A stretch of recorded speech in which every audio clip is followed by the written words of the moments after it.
Bonjour Béni, bonjour à tous.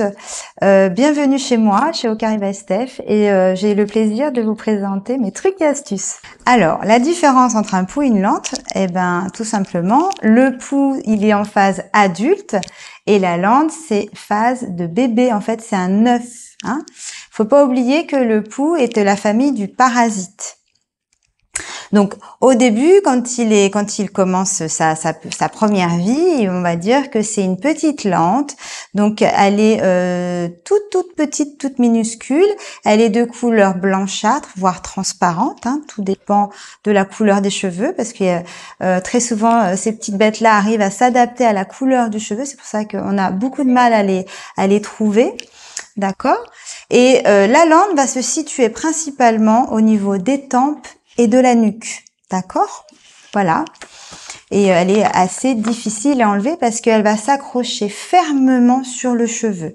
Pas comme une pellicule, par exemple, qui aurait tendance à s'envoler, d'accord? Donc ça, c'est la première phase du pou. Et ensuite, la deuxième phase du pou, ça sera la transformation, le pou, d'accord?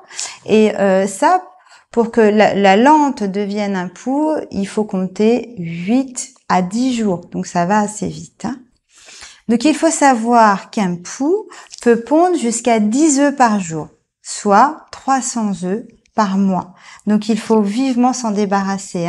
Sinon, ça risque de créer un problème dans la tête. Beaucoup de démangeaisons. Il faut savoir aussi qu'un pou ne saute pas.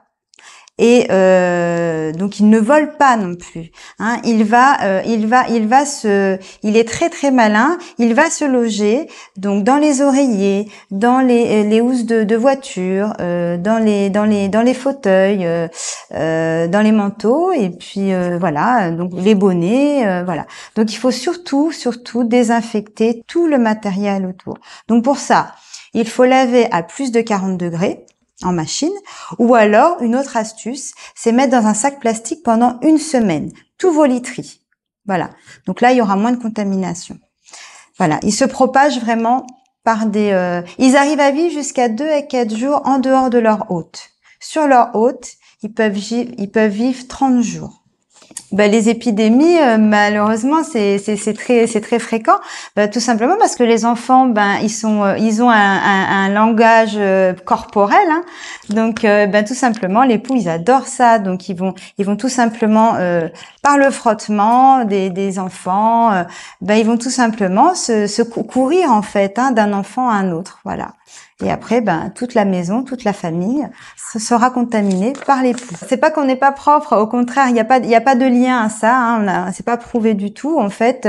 Mais en tout cas, tout le monde peut demain attraper des poux. Et comment s'en débarrasser? C'est là la grosse question. Et oui, c'est le plus difficile. Alors, il faut avoir déjà beaucoup de patience. Des gestes à répétition, c'est la clé en fait d'arrêter l'épidémie, d'accord?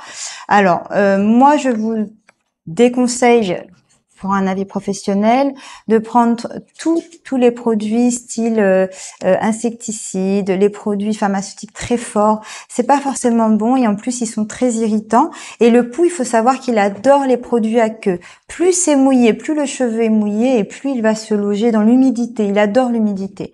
Donc moi, ça, je déconseille. Par contre, ce que je peux vous conseiller, c'est d'utiliser des corps gras. Donc, par exemple, l'huile de nigel, l'huile d'olive, le monoï, voilà, l'huile de coco, c'est très gras, il faut en mettre très généreusement sur le cheveu, dans le cheveu. Et de là, vous le laissez au moins 1 nuit sous un bonnet ou sous un cellophane. Et en fait, le gras va étouffer le pou. En fait, va étouffer tout simplement toutes ses bronches. Et donc, il va à un moment donné mourir. Mais il faut répéter l'opération pour que ça marche. Et ensuite, quand vous avez laissé votre macération pendant 1 heure, vous prenez un peigne à pou. C'est un tout petit peigne avec des dents très très très très fines. Donc ça, vous pouvez le trouver en pharmacie et vous brossez mèche par mèche pour enlever la lante, décoller la lante et enlever les poux. Alors maintenant, il existe des peignes électriques, mais ça, je vous le conseille vraiment de le faire sur un cheveu sec. C'est pas bon. C'est-à-dire que ce peigne électrique, dès que vous allez le mettre, il va électrocuter le pou. ou la lente. Donc, bon, ici, je ne sais pas si c'est en vente, mais ça existe. Voilà. Donc, n'hésitez pas à répéter ce geste avec le peigne à poux et un corps gras. Pour enlever ce corps gras, quand vous avez attendu ces 1 heure, pour enlever ce corps gras, moi, je vous conseille de prendre d'un shampoing neutre et ensuite de mettre 2 gouttes d'huile essentielle de lavandin. La lavande est un répulsif. Donc, ça va enlever le corps gras et en plus, ça va éviter que le pouls revienne se loger sur la tête de votre enfant ou de votre tête. Voilà. Il y a le titri aussi qui est très efficace et le lavandin. Donc, si votre enfant a tendance à avoir des poux, n'hésitez pas à lui mettre 2 gouttes derrière les oreilles, en répulsif, d'huile essentielle de lavande à partir de 3 ans par contre. Voilà. Et normalement, si vous êtes patient et si vous répétez ce geste 2 fois par semaine, adieu les poux. Bisous magiques, merci.